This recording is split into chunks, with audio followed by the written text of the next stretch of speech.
I think the main thing that Jesus was coming to free us from in a lot of ways, was our sin primarily, but it was also of a system where we had to try to work so hard to please God. I think Jesus looked at the whole thing and the burden of law that had piled up on people that they could not possibly live under. And he's like, it's enough. This isn't really how you please me. And so I think he really wants to push back at this sort of temple law system. He says, "Woe to you, scribes and Pharisees, hypocrites! You pay a tenth of mint, dill, and cumin, yet you neglect the more important matters of the law, justice, mercy, and faith. These things should have been done without neglecting the others. Blind guides, you strain on a gnat, but gulp down a camel."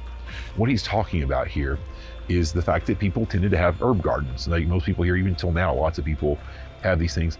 And a lot of herbs in this country grow basically as weeds. Okay, like we used to have mint in our garden here.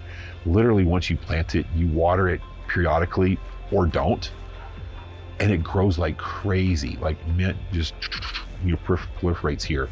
Rosemary's the same, it grows like crazy here. And obviously dill and cumin the same.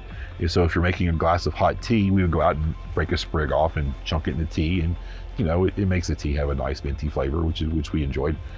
And what these guys would do in that same situation is they would go out and break off a little bit of mint for the food, and they'd be like, oh, 1/10 of this is for God. And so they would, if they pulled off a sprig this big, they would take this much of it and put that somewhere, and the next time it's in the temple, they would drop that off. It's like, there's no point in this. This is nothing. It's inconsequential. You're so into, wanting to take a tenth of every little sprig you pick to the temple, but you're defrauding, widows. You're not caring for people. You're living up on this hill in these giant palaces while you oppress everyone else. Like, you're doing everything wrong.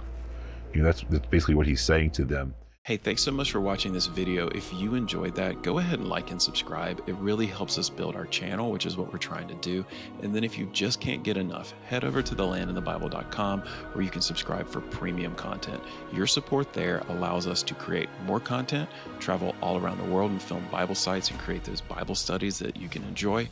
And it helps support the Creel family in their efforts to work with Syrian and Afghan refugees in Greece. And your support goes a long way.